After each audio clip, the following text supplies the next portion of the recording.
que están pasando por necesidades, que están pasando por inundaciones, que no tienen un trabajo, que no tienen el pan de cada día.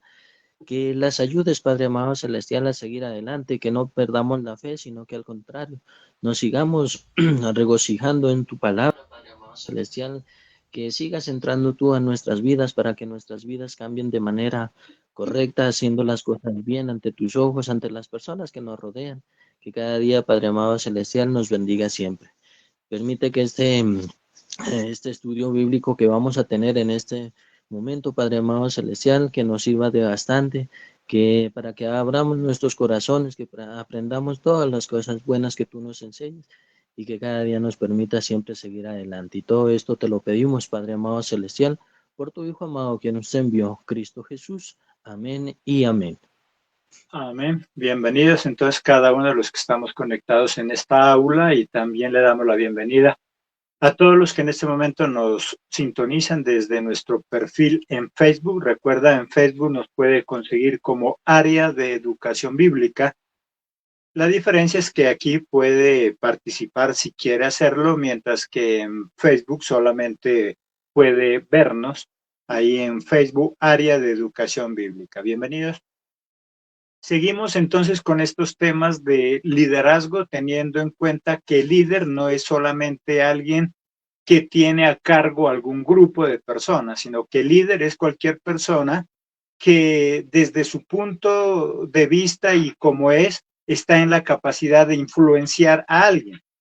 Todos influenciamos a alguien, si somos padres, a nuestros hijos, y así no seamos padres, simplemente con existir ya estamos influenciando en alguien.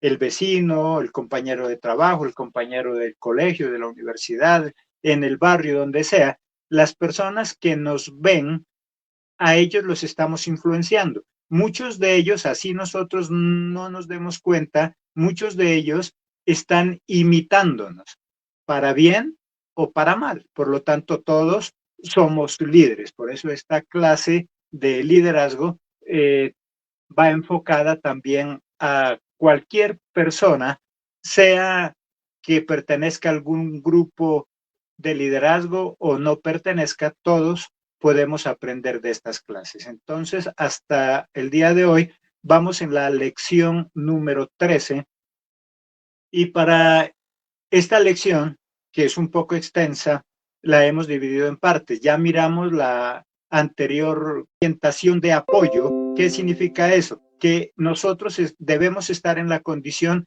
de apoyar a esa persona, de ofrecerle ese apoyo en lo espiritual, enseñarle a ese discípulo a apoyarse en Dios y no en nosotros. Y como padres, a nivel secular, a nivel ya humano, enseñarle al hijo que no siempre va a depender de nosotros.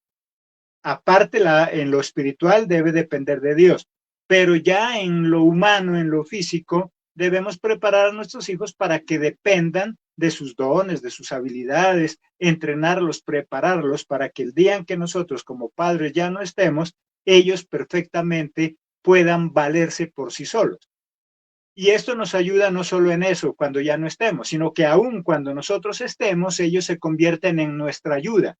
Mira, si yo hago que mi hijo no dependa de mí en todo, sino que aprenda también a defenderse, va a llegar el día donde él me va a ayudar. Yo le ayudo ahora a defenderse y después él me ayuda cuando ya estemos por la edad cansados o por la edad ya necesitamos descansar y no trabajar tan fuerte como antes. En nuestros hijos vamos a encontrar ayuda. En lo espiritual, en la iglesia es lo mismo.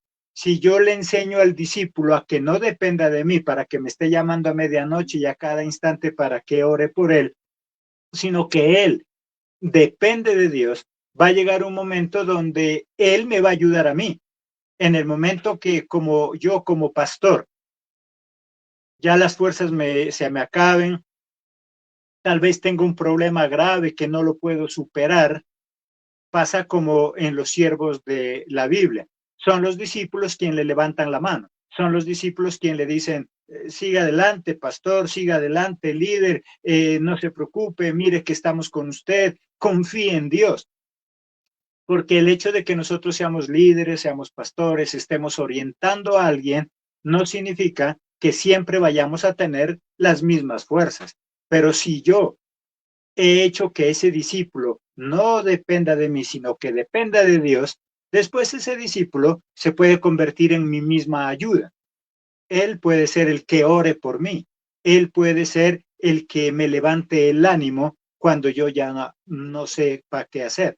Nehemías y muchos de ellos lo pudieron experimentar. Cuando ellos ya no tenían fuerzas, eran los discípulos los que le decían, tranquilo, levántese, siga adelante, no se preocupe, aquí estamos. Entonces, qué importante que entendamos que este proceso de orientación de apoyo no es que dependa de mí, sino llevarlo al discípulo a que dependa de Dios, a través de la oración, a través del estudio de la palabra.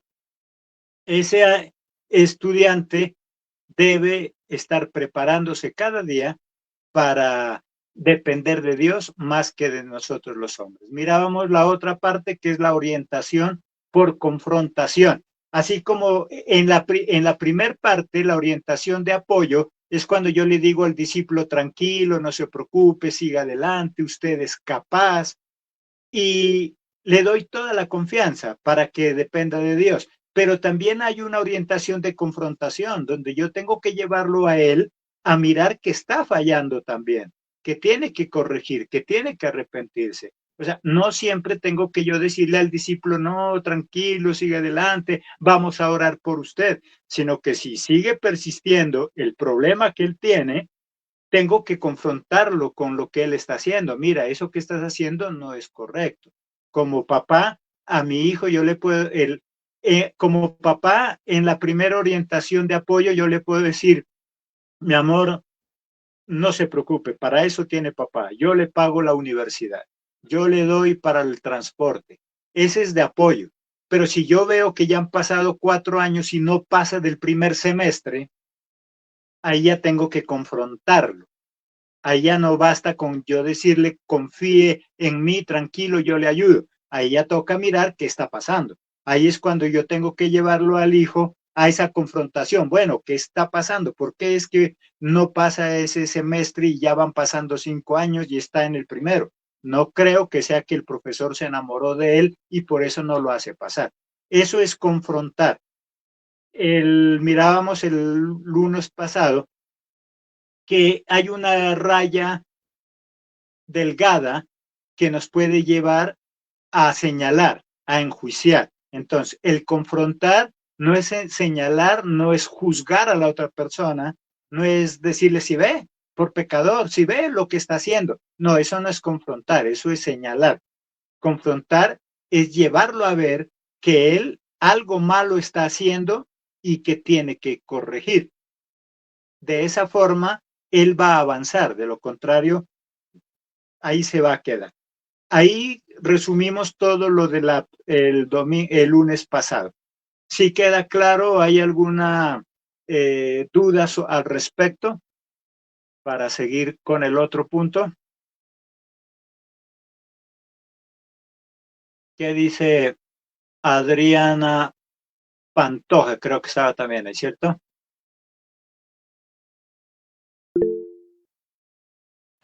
Buenas noches, pastor. Bendición. Buenas noches, Dios la bendiga. No, no me queda ninguna duda. Es más, me queda resumido que para poder ayudar a una persona, lo más importante es ayudarlo a que conozca de manera sincera a Dios y que se enamore tanto de Él para que en el momento de pronto la persona a quien lo llevó de pronto no puede continuar con ella, pero ya una vez enamorándolo al discípulo de Dios, será él quien tome las riendas ya de su vida junto con Dios, será la relación de los dos ya.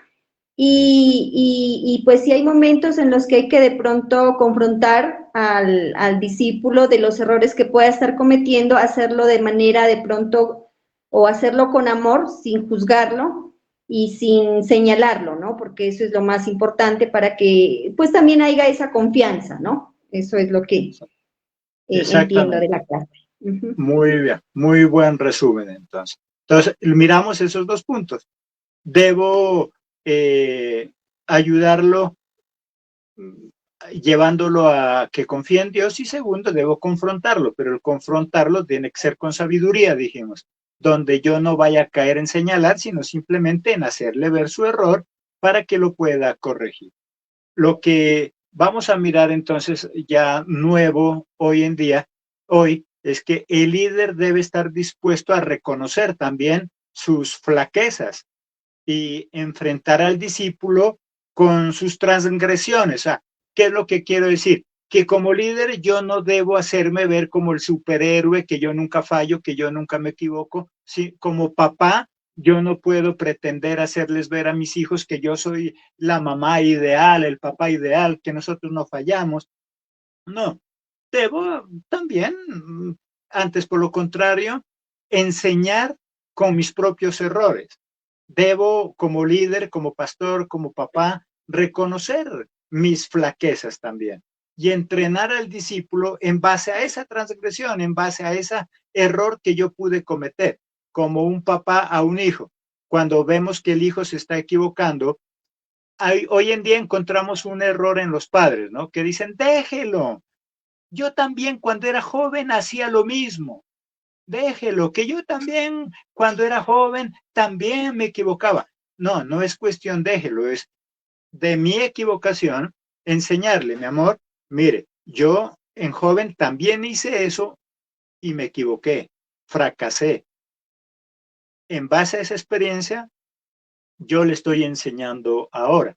Y en el discipulado lo mismo, como líder. Yo no puedo mostrarle al discípulo que yo soy el perfecto, que ya estoy volando, que ya tengo aurola, no. También que él entienda que como pastor, como líder, como discipulador, como evangelizador, también cometemos errores, pero que en base a esos errores Dios nos enseñó. Esto va a ayudar al discípulo a que no se menosprecie el mismo, a que no se juzgue el mismo y no se dé juete el mismo, sino que él entienda que así como él falló, puede también levantarse y poder seguir adelante. Entonces, es preciso recordar que la confesión libera, eso es un acto de confesión. Miremos ahí en Primera de Juan 1:9. Debemos llevar al discípulo a un proceso de arrepentimiento y cambio de conducta. Lo que tengo que decirles al discípulo es, corrija. Cuando hablamos de arrepentimiento, lo que estamos diciendo es, acepte su error para que lo pueda corregir. Mientras no le hagamos entender al discípulo que está fallando, él no va a poder corregir. Por lo tanto, en base a mis propias experiencias, puedo llevar al discípulo a que se arrepienta. ¿Qué quiere decir? Que corrija su error. El arrepentimiento no tiene nada más que ver con el corregir ese error. ¿Quién tiene Primera de Juan 1:9? Sí, están con sus Biblias. Primera de Juan 1:9. ¿Qué dice Mónica?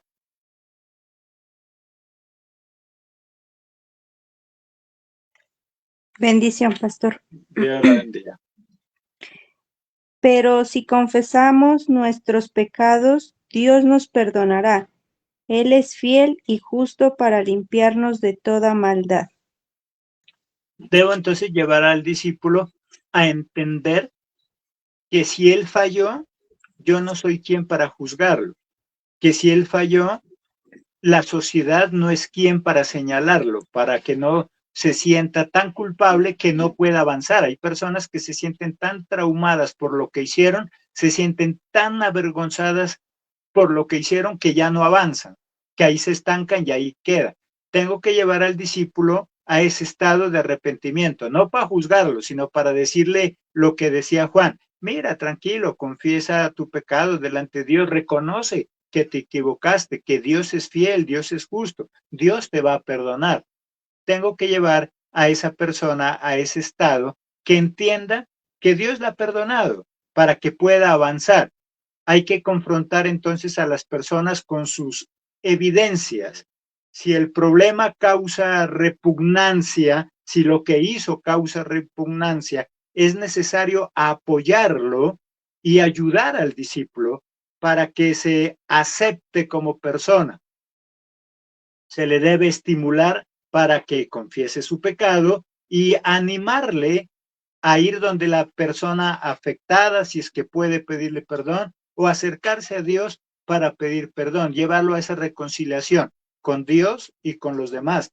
Hay muchos discípulos que van a llegar a su vida, muchos vecinos, compañeros, para las personas nuevas que han entrado y que tal vez no saben muy bien de lo que estoy hablando cuando hablo de discípulo.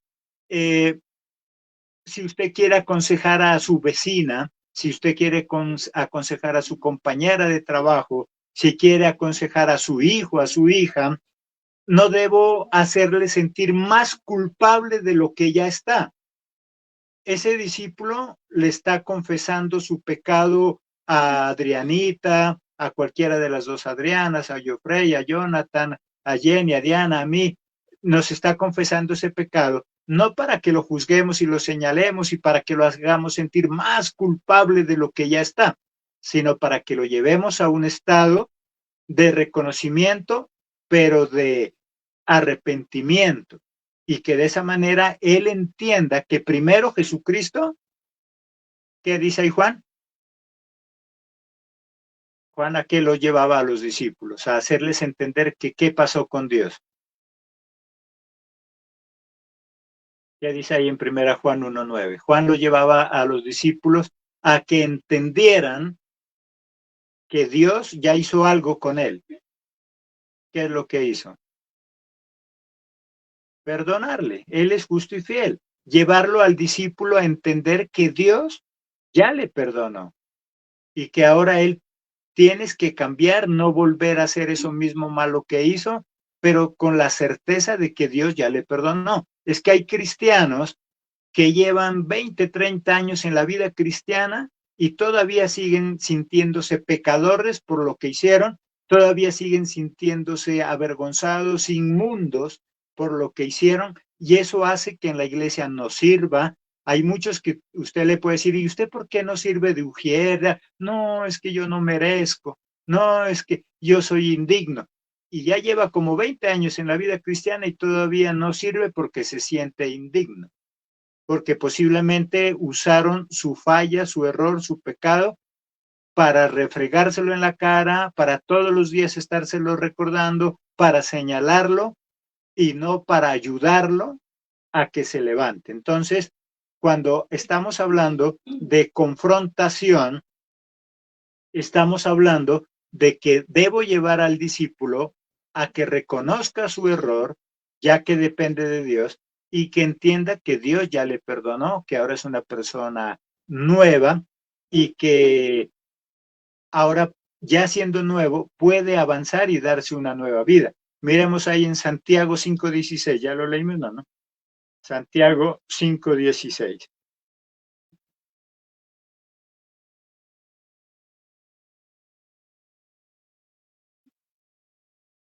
¿Qué dice Santiago 5:16? La Biblia más rápida del oeste, ¿quién la sacó? Amén. ¿Qué dice?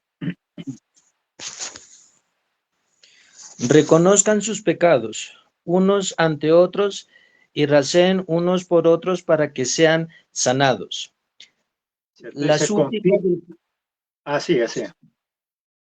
La súplica del justo tiene mucho poder con tal de que sea perseverante. Entonces Santiago dice, confiesen sus pecados unos a otros, oren unos por otros. O sea, la labor de líder, la labor de discipulador es darnos ese apoyo. O sea, si yo entiendo que mi discípulo, la persona a quien estoy ayudando, cometió un error, más que juzgarlo, es apoyarlo. Apoyarlo no es alcahuetearle. Apoyarlo es hacerle ver que cometió un error, que debe arrepentirse, que debe confesar ese pecado y que debe entender que Dios ya le perdonó, que le da otra oportunidad y que puede seguir avanzando. Ese es un principio bíblico. Dice, confiesen los pecados unos a otros. No dice vaya y confiésele el pecado a un sacerdote. No, dice confiésese los pecados unos a otros.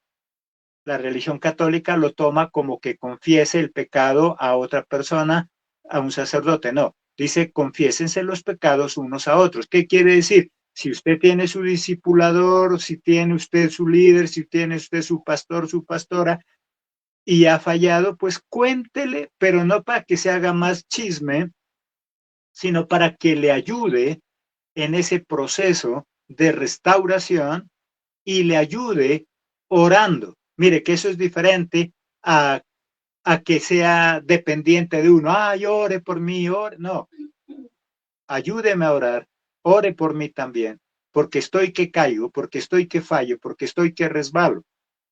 A ese nivel es que dice Santiago que debemos llegar, que tenga yo la capacidad de poderle decir al otro hermano, mire, yo siento que estoy a punto de caer, ayúdeme a orar. Yo estoy a punto de volver otra vez a lo de antes, ayúdeme a orar.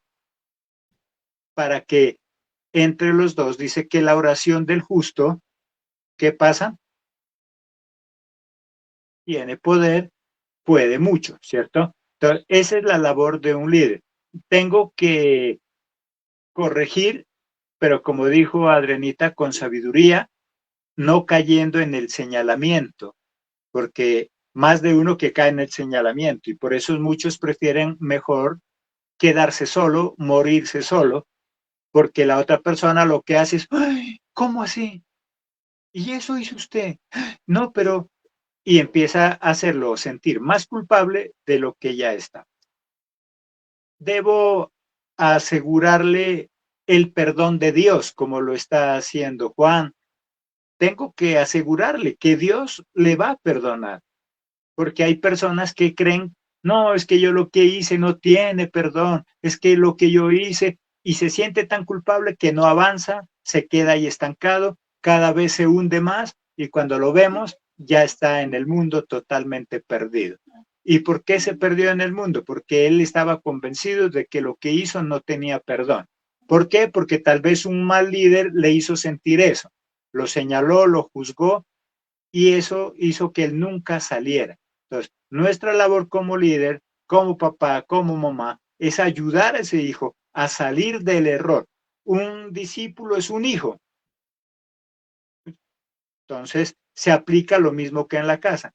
Mi labor de padre, espiritual o secular, es ayudarle a esa persona a salir del error, que confíe en Dios, que levante la manito. Miraba un programa en televisión donde estaba el esposo, que era una persona que entró en depresión total y estaba a punto de suicidarse, no sabía qué hacer, hasta que pidió ayuda y la esposa le decía, que la entrevistaban, le decía, te felicito, gracias, mi amor, porque fuiste capaz de levantar la mano, como en esa lucha libre, que cuando están en pareja peleando y ya no puede, está que lo noquean, él lo que hace es estirar la mano para que el que está afuera toque la mano y entre, ayudarlo. Mientras él no estire la mano en esa lucha libre, ¿qué pasa?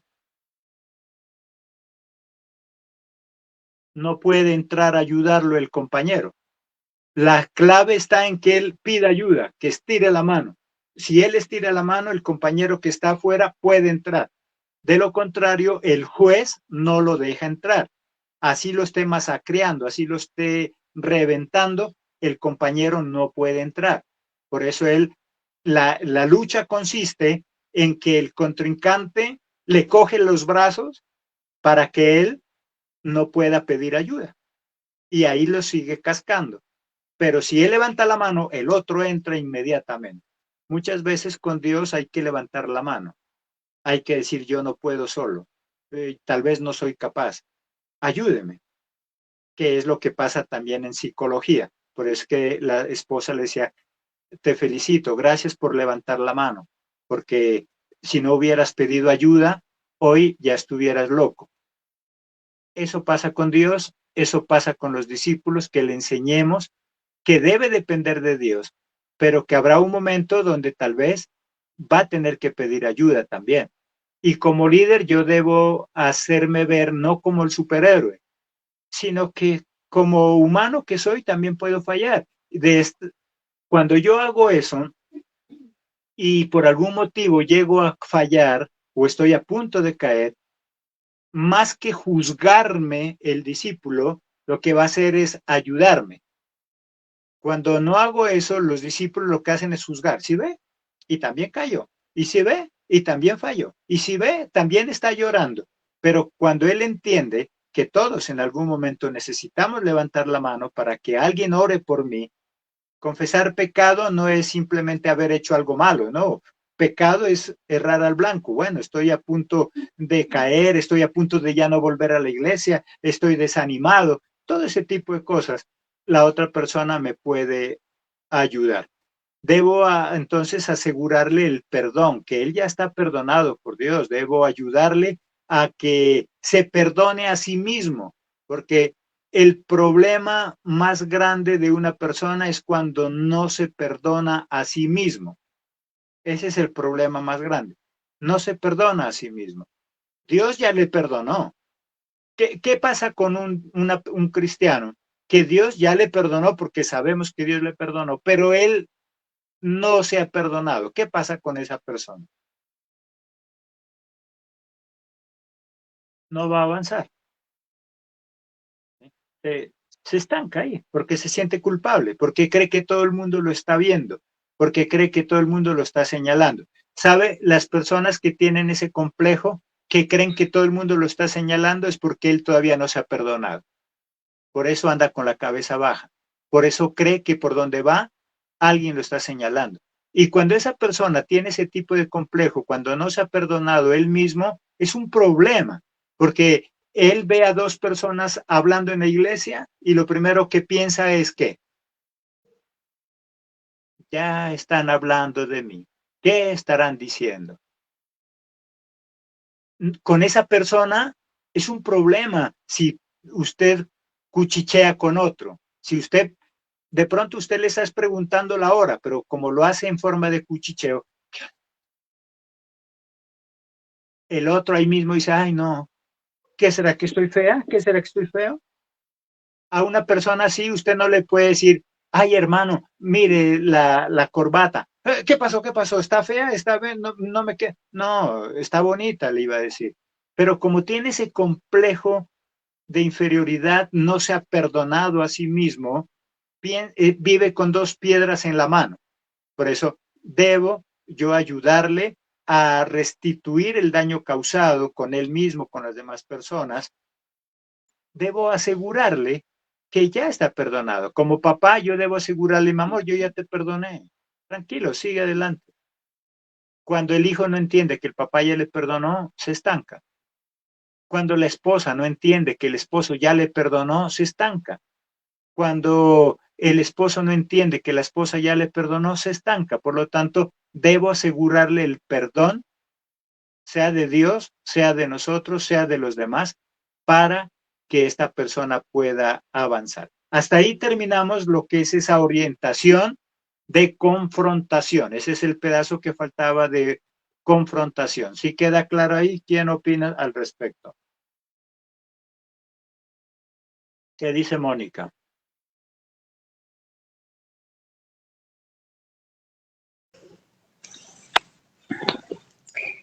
¿Qué le puedo decir?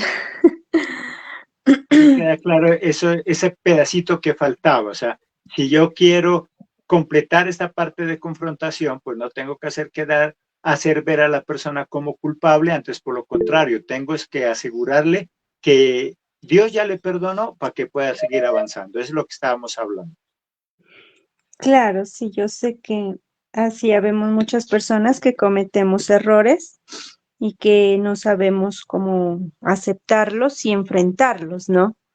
Claro. Con las demás personas, y a veces eso hace que uno se lleve ahí en ese error y no, o sea, que cojamos ese miedo, ¿no? Porque mire que cuando de pronto nosotros éramos niñas, a veces a nosotros nos regañaban, entonces uno como siente con ese miedo, entonces uno siempre con media cosita que le dicen, de pronto uno dice, no, pues, o sea, ya tiene esos nervios, esas cosas así que vienen y le atacan a uno y a la salud de uno. Entonces, esas cosas ha sido de pronto que a veces a uno no lo ha dejado avanzar y uno solamente, o también está uno siempre a la defensiva. Eso es lo O que sea, ¿para puede eso qué pasar. necesita entonces? Para superar eso, ¿qué es lo que necesitaría? Me imagino que uno tiene que confrontar a la persona y corregirnos nosotros mismos, tanto el uno como el otro, para podernos perdonar y salir ya de ese error, de ese problema que uno de pronto pudo haber tenido antes. O sea, lo que dijimos ahí, ¿qué es lo que necesito? Perdonarme a mí mismo. Si yo no me Ujú. perdono, nadie me va a perdonar. Jenny, que levantó la mano. Y es que debemos tener en cuenta que el sentimiento de culpa no solamente lo lleva al estancamiento, sino también a la muerte. Muchas de las personas que hemos visto que se han suicidado es precisamente por eso, por un sentimiento de culpa que no lograron superar. Entonces nosotros como líderes estamos en la obligación de hacerle entender y anular ese sentimiento de culpa para que así pueda avanzar y crecer. Exacto. Entonces, eh, es el sentimiento de culpa, como dice Jenny. Hay muchos jóvenes que hoy en día se han suicidado. ¿Y por qué? Porque en ellos hay un sentimiento de culpa que es que yo no sirvo para la sociedad, es que yo no sirvo para nada, es que en la casa soy el peor, y ese sentimiento de culpa cada día lo va hundiendo más hasta que llega un momento donde él mismo se quita la vida. ¿Por qué? Porque piensa que él no sirve para nada. Siempre hubo un sentimiento de culpa. Entonces, en esa confrontación, lo que miramos, mire, es importante ese segundo paso entonces, que es orientación por confrontación. ¿Qué quiere decir? Hágale ver el error, hágale ver el error, pero hágaselo ver de tal manera que él entienda que tiene que corregir, que tiene que confesar para poder avanzar. No le haga sentir culpable, entonces por lo contrario, apóyelo. Hágale entender que Jesucristo ya le perdonó y que quede claro que usted también ya le perdonó y que esa otra persona ya le perdonó. Y si algo pasó y esa otra persona ya definitivamente no le quiere perdonar, simplemente debo llevarlo a que él ahora debe cambiar, como dijo Mónica, a corregir su error. Bueno, debo corregir. Cito el ejemplo de pronto de Mónica, que conozco el trabajo de ella. No sé si eso le pasó, pero supongamos que estaba aprendiendo a decorar uñas y en lugar de decorarla se la dejó fue toda mocha y toda cachicada. Eso puede generar en ella un sentimiento de culpa que si no supera, cada vez que vayan a contratarla para que arreglen uñas, ¿qué podría pasar con ella? Se bloquea y no va a querer. Pero si ella entiende que, bueno, que fue un error, que se equivocó, pero que hay que corregir, que hay que aprender, que hay que mejorar la técnica, eso le va a dar seguridad. Pero si alguien la señala, no, pero es que esta la otra vez dañó las uñas, no, pero es que, no, llévela a que reconozca el error, que sí dañó las uñas, pero que ahora puede aprender, puede mejorar y que puede avanzar. Adrianita levantó la mano por ahí. Pastor, y en el caso de pronto de la medicina, que es algo más delicado, imagínese un médico que estudió, que sabe lo que está haciendo y que en cirugía se le vaya un paciente. Si no sabe afrontar esa situación, posiblemente puede dejar su carrera y todo el estudio de nada habrá servido. Entonces, la importancia entonces, pero ellos no sé cómo lo hacen, porque puede ser que ellos me imagino, tienen alguna clase de psicología o no sé, algo Claro. que les diga que al cometer un error de eso, un error no, porque puede pasar que no se pueda hacer nada y que se fue la persona, pero que tienen que continuar, porque si no, pues de nada serviría pues haber estudiado tanto, ¿no? A eso voy, a que ellos deben tener, porque puede ser que ni siquiera sean cristianos, pastor. No, Pero no, ellos me es que imagino tienen algo, no sé, algo una enseñanza, una lección de aprendizaje que les dice que ese caso puede llegar a pasar. Es que, como dice Adrianita, lo que estamos viendo nosotros no solamente sirve para el caso de liderazgo cristiano, ¿no? Esa es una forma de vida. Si lo que estamos viendo es algo de vida, que lo podemos aplicar en cualquier momento. Por eso digo, para la vecina, para el compañero, para el hijo.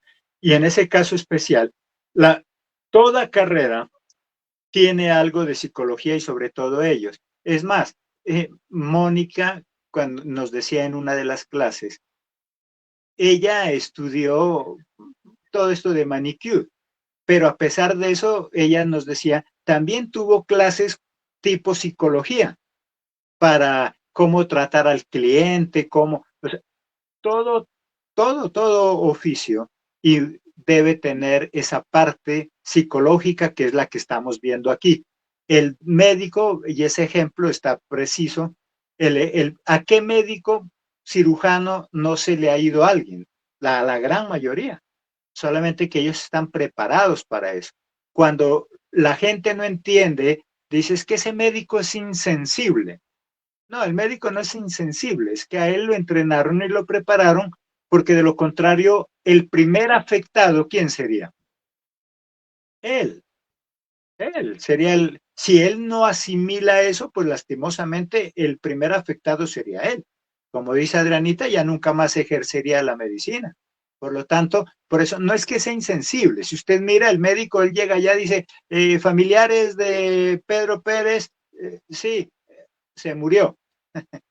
¿Sí? Porque, y ya lo vemos como insensible, sino que esa es una forma de defensa para él mismo, porque de lo contrario, él se va a psicosear, le va a dar miedo operar al próximo que sigue. De lo contrario, sería un problema. Entonces, mire qué importante, es que yo debo perdonarme cada acontecimiento. El médico lo llevan a un estado de perdón. El médico se perdona a sí mismo. Él se siente mal porque se le murió un paciente, pero él se perdona. ¿Cómo? Entendiendo que, bueno, eso ya nada más se podía hacer, que él hizo todo lo que se pudo. Y ese mismo trabajo debemos hacerlo nosotros. Como papá, hay padres que no se perdonan. No sé si usted ha escuchado. Cuando el hijo le sale cabezón, el hijo se le descarrea, ¿qué hace el papá? ¿Y yo qué hice? Y es que yo en qué fallé. Y se siente culpable y se frustra como papá, porque él piensa que él fue el culpable, que por eso ese hijo se perdió.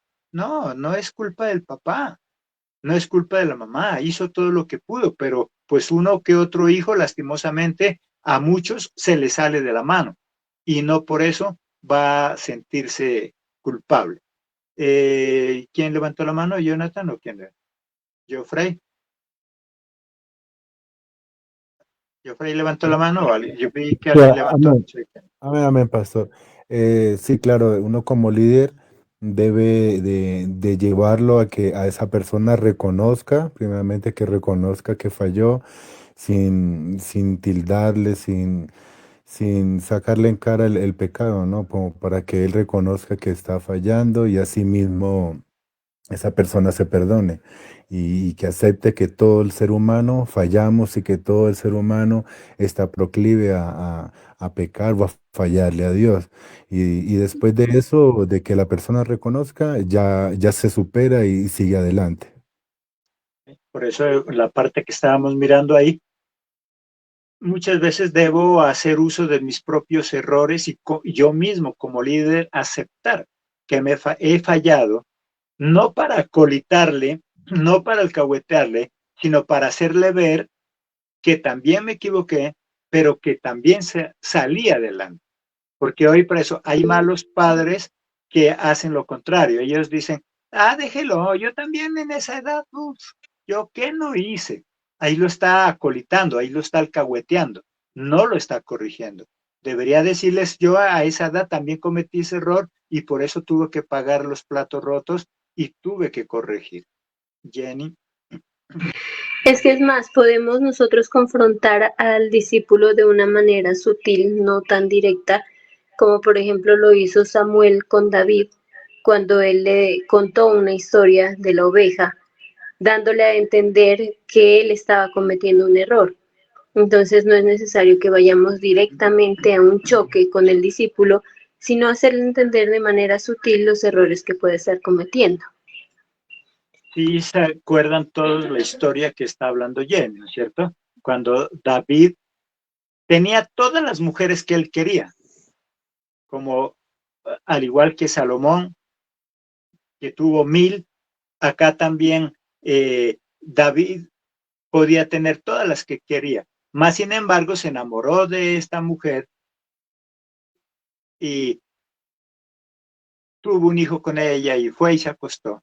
Y entonces por eso Samuel le dice, mira David, ¿qué te parece? Había un hombre que tenía muchas ovejas y fue y mató la del otro, que no tenía más sino una sola. Entonces, ¿qué dijo David? Ay, no, es el colmo, debían matarlo. Dijo, pues, ¿cómo te parece que ese eres tú? Entonces, ¿yo? ¿Cómo? ¿Cuándo? Mira, tú tienes cuántas mujeres y le fuiste a quitar a la única que tenía el vecino. Entonces, lo llevó a entender y él dijo, ¿cómo así? ¿Yo hice eso? De una manera sutil, debo hacerle entender a la persona que lo que está haciendo no es correcto, que debe aprender a arrepentirse. ¿Qué quiere decir? Aceptar su error para poderlo corregir. Hasta ahí queda entonces claro los dos. Hay 3 orientaciones. La primera entonces, esa orientación de apoyo, donde hago sentir al discípulo que yo lo estoy apoyando, pero no para que se apoye en mí, sino para que él aprenda a depender y apoyarse en Dios. Eso es tan importante que el día en que el líder vaya a caer, tiene ya un discípulo que lo ayuda. Pero porque si él no entrena al discípulo, ¿quién lo va a ayudar? Un papá que ayuda a sus hijos, apoya a sus hijos para que sean autosuficientes, cuando el papá ya no tenga fuerzas, esos hijos le van a ayudar. De lo contrario, los hijos podrá ser el niño de 50 años y todavía depende del papá. La otra orientación entonces de confrontación, sin caer en la raya de señalizar, debo hacerle ver el error, pero debo llevarlo a ese punto de perdonarse, de corregir, de salir adelante y no quedarse en el error. Ahí quedó claro, ¿cierto? Esos 2 puntos. Y el tercero es orientación educativa. La tercera es educación educativa. Entonces, hasta aquí estamos viendo 3 clases de orientación. ¿Cuáles son? Orientación de apoyo. Orientación educativa. Toda conducta que haya aliviado la ansiedad en el pasado seguirá siendo empleada en el futuro. O sea, si venimos con una educación, eso pasa en el matrimonio. Cuando se juntan 2 personas que son totalmente opuestas, diferentes la una de la otra, cada uno, si se casó usted a los 30 años, a los 40 años, quiere decir que usted 40 años de su vida tuvo una educación, cada uno diferente, y que ahora para poder convivir es necesario que, según esto, ¿qué tocaría hacer? Reeducarse. Tenemos que reeducarnos de tal manera que el discípulo se desprenda de la conducta defectuosa que tenía y aprenda nuevas formas de actuar. Por eso es orientación educativa. Por eso nosotros las plataformas que tenemos son educación bíblica. Nuestro ministerio completo se llama Soldados de Jesucristo, Ministerio de Educa de Vivir, porque según 2 Corintios 5:17, ¿qué dice?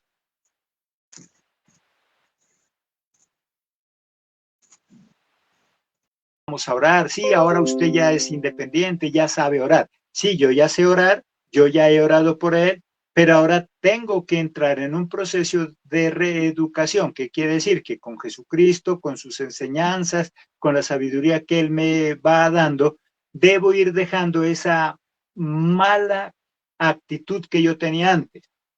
Y cuando yo logro eso, entonces se me quita de mí ese dicho, así me conoció. ¿Sí o no? Cuando yo digo así me conoció, en últimas estoy diciendo qué cosa con respecto a esto. ¿Qué dice Adriana? No quiero cambiar. No quiero cambiar, yo no quiero ser reeducado, déjeme con mis viejas costumbres, ¿cierto? Es como si entrara al colegio y le dijeran 2 por 2, 4. Y el muchachito dijera, no, no, no, no, a mí déjeme con lo antiguo, yo sé que 2 por 2 son 6, así yo siempre he multiplicado así. Sí, siempre multiplicaba así, pero eso no es correcto, está incorrecto. Ahora que entró a la escuela, pues se tiene que reeducar. Cuando nosotros entablamos una nueva relación con Cristo, con la sociedad, con mi pareja, llegamos viciados. ¿Y por qué digo viciados? Porque nosotros ya no pensábamos en pareja, cada quien pensaba en sí mismo. Eso hacía que yo adquiera muchos vicios individualistas, solo yo. Ahora hay que reeducarme.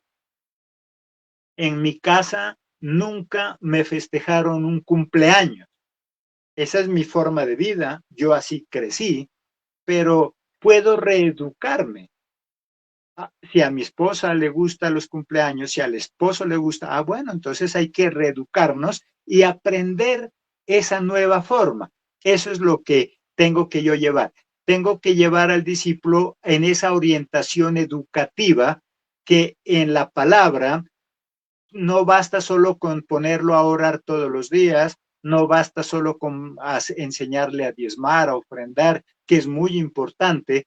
No solamente tengo que llevarlo a que se congregue, sino que también tengo que irlo induciendo a esa nueva orientación educativa, que su forma de ser vaya cambiando, porque conocerán ustedes también cristianos que oran muy bonito, pero siguen siendo tan mal geniados como eran antes, aunque oran muy bonito, pero pues bueno, su manera de ser es grotesca todavía, aunque oran muy bonito. Entonces, ¿qué quiere decir?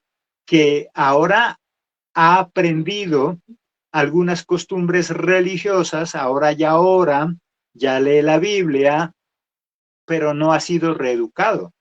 Todavía sigue teniendo el comportamiento de antes. Hablaba yo con respecto a algunos centros comerciales y cosas de esas. Bueno, si de todas formas usted tenía una plaza de mercado, ahora se convirtió en un centro comercial, pero si usted sigue, no solo basta con que el dueño de ese local en la plaza de hagamos de cuenta el potrerillo, no porque vayamos a hablar mal de ellos, no, sino porque estamos hablando de este proceso.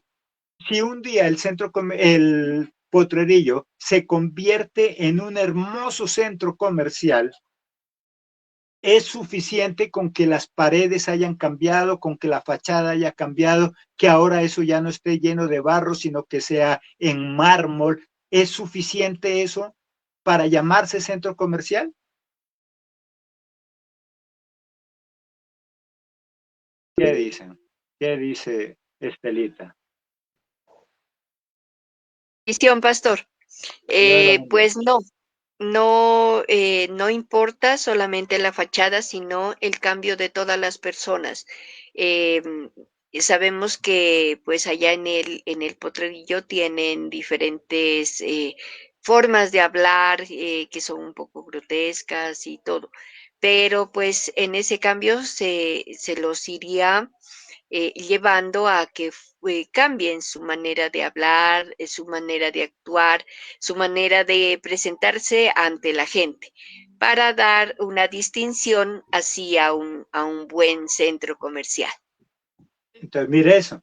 No basta con que el potrerillo ahora tenga locales de lujo, no, es que la gente tiene que reeducarse. La gente la que ahora tiene que cambiar su jerga, tiene que, su visión, su manera de pensar. Ahora ya son dueños de un centro comercial y no solo de un puesto de verduras. Entonces, todo debe cambiar, el cosmos para ellos debe cambiar todo. su forma de tratar, ahora tienen que reeducarse, ahora tendrían que darle unas clases de cómo tratar al cliente. Ya no pueden andar por los pasillos gritando, ojo, ojo, ojo, porque ya es otra cosa. Entonces, todo eso implica el reeducarse, ¿cierto? Todo eso, eso es reeducarse. Cosas sencillas, que por ahí mirábamos una, creo que había, que era que se llamaba eso, el Don Chinche, creo que se llamaba, ¿cierto? Para él ya estar en un estrato alto, bastó con haberse ganado la lotería y ahora ya ser millonario supuestamente. Y él se fue a vivir a un barrio de alta alcurnia, ¿cierto? Pero ¿qué pasó? Los que vieron ese programa. Él tenía toda la plata, se fue a vivir, digamos, al Palermo, pero él fue con su zorra, con su carreta de caballos, él siguió con lo mismo allá, o sea, tenía plata, pero su forma de ser seguía siendo la misma. Y lo mismo pasa acá.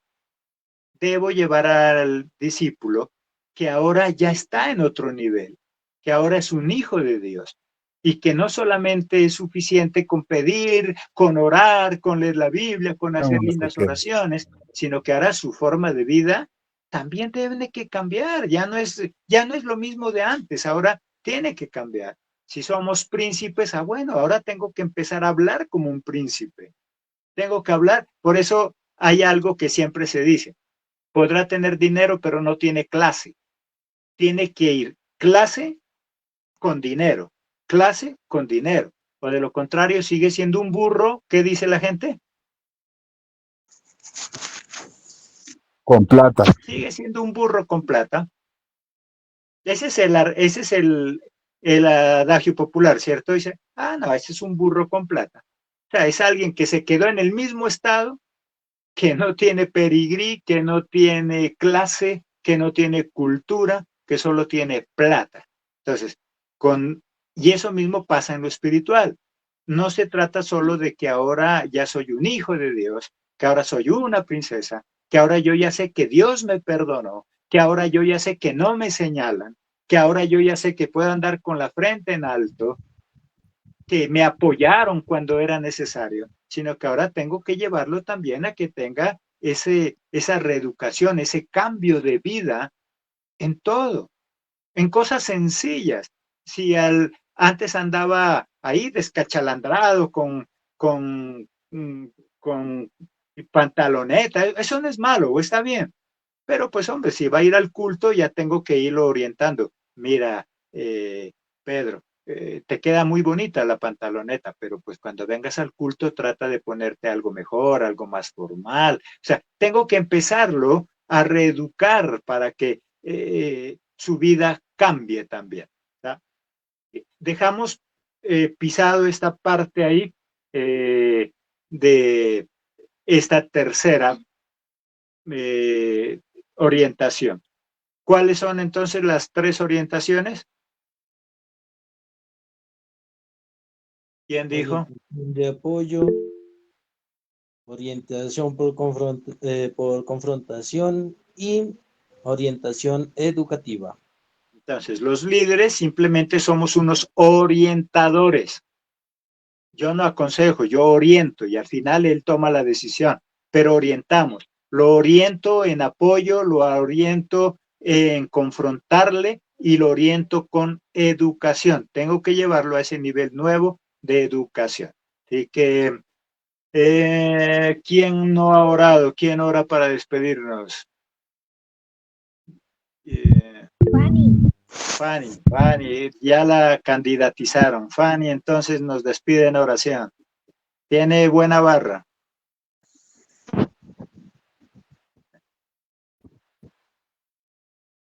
¿Sí está Fanny por ahí? Entonces, Geoffrey. Amén. Padre Celestial, muchas gracias te damos por esta noche que ha pasado. Señor, gracias te damos porque cada momento, Señor, que estamos delante de tu presencia, tú nos enseñas, Señor. Enséñanos, Señor, a ser esos líderes, Señor, que nos señalan, que apoyan, que educan, que confrontan, Señor, con tu palabra, Padre Celestial. Gracias te damos porque cada instante tú nos enseñas aún más y más, Señor bendito, porque tú nos preparas para la buena obra, Señor. Gracias te damos por el pastor, Señor, que es un líder que nos guía, que nos educa, Padre amado. Gracias te damos, Señor, porque tú nos estás preparando para llevar, Señor, tu palabra para aquellas personas que lo necesiten. Señor, enséñanos, Señor, a educar y no a señalar, Padre amado. Gracias te damos por esta noche. Bendice nuestros sueños. Gracias te damos en el nombre poderoso de Cristo Jesús. Amén. Amén. Despedimos también a las personas que están sintonizándonos desde Facebook. Recuerda, Facebook, área de educación bíblica. Gracias por estar conectados, gracias porque permitimos que Dios nos vaya enseñando. Espero que estas clases pues les sean de utilidad y que les guste y lo podamos aplicar en nuestras vidas. Dios les bendiga, que pasen buena noche. El domingo, si Dios lo permite, estamos en el culto. Hay invitado especial, viene desde Alemania. No, soy yo mismo. Dios le bendiga, Pastor José Luis. Muchas gracias por Dios les todo. bendiga. Dios los bendiga, que tengan una linda Dios les noche, bendiga. que Dios los bendiga, los proteja y Dios los les bendiga. Dios les bendiga.